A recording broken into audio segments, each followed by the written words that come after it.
दोस्तों सब्सक्राइब करें और इस बेल आइकन को दबाएं और पाएं वीडियो सबसे पहले। जी कहते हैं कि कोई भी खाना जो बना, कोई भी खाना, दाल बनी, चावल बना, रोटी बनी, बनने के 48 मिनट के अंतर इसका उपभोग हो जाना चाहिए।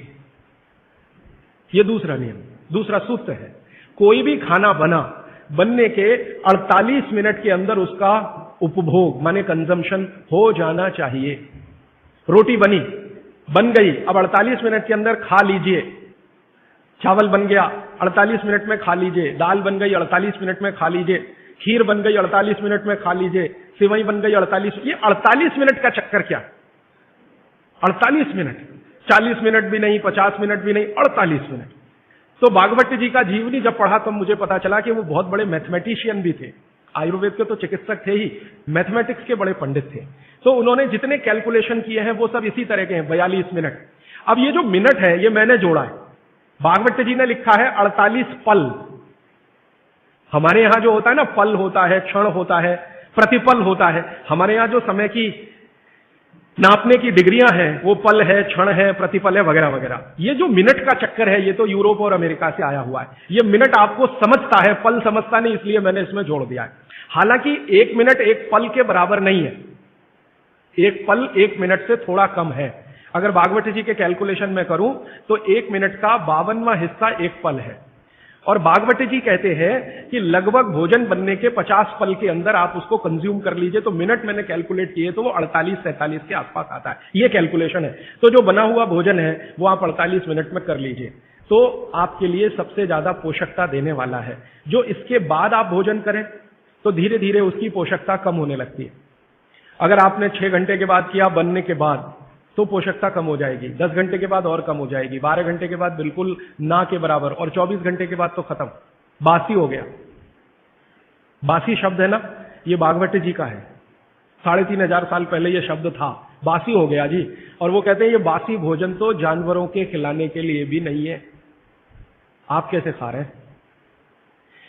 भागवत जी ने एक बहुत अच्छे मजे की बात लिखी है। उन्होंने कहा भारत देश में 365 दिन का जो चक्र है एक वर्ष का, इसमें एक ही दिन ऐसा है जिस दिन आप ये खा सकते हैं। 364 दिन नहीं खा सकते, एक ही दिन खा सकते हैं।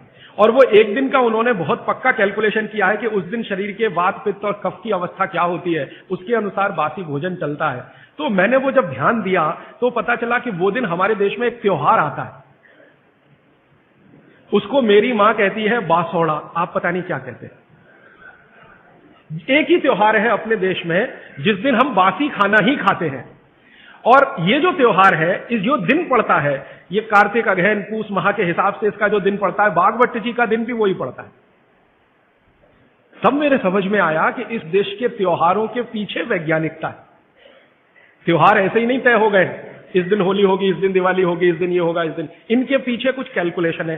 भागवत जी का कैलकुलेशन है कि शरीर में 3 दोष हैं, वो आप सब जानते हैं, वात, पित्त और कफ। इन पे आगे मैं विस्तार से बात करूंगा, यहां रेफरेंस के लिए कह रहा हूं। तो वात, पित्त, कफ 3 दोष हैं। ये समान स्थिति में रहे तो आदमी हमेशा निरोगी रहता है। इनकी स्थिति ऊपर नीचे हो, वात बढ़ गया, पित्त और कफ कम हो गया, पित्त बढ़ गया, वात और कफ कम हो गया, ऊपर नीचे हो, तभी रोगी होते हैं आप, तभी रोग पैदा होते हैं। तो एक दिन ऐसा आता है 365 में से एक दिन ऐसा आता है जिस दिन ये वात, पित्त, कफ की स्थिति बिल्कुल ऐसी होती है जो विचित्र लगती है, माने होनी नहीं चाहिए ऐसी स्थिति हो जाती है। तो भागवत जी कहते हैं कि उस स्थिति को काबू में लाने के लिए बासी खाना ही चाहिए जिसकी पोषकता पूरी चली गई हो। क्योंकि जिस दिन ऐसी स्थिति आती है उस दिन शरीर को प्रोटीन नहीं चाहिए, प्रोटीन बिल्कुल नहीं चाहिए। तो प्रोटीन सब खत्म होगा तब जब खाना बहुत पुराना हो जाए। तब मेरे समझ में आया कैसी वैज्ञानिकता है। तो आप साल में एक ही दिन बासी भोजन कर सकते हैं। अब आप देखो कि एक दिन के लिए फ्रिज लगेगा साल में, तो 364 दिन की बिजली क्यों खर्च करना उसके लिए, और 364 दिन का इतना स्थान क्यों घेर के रखना।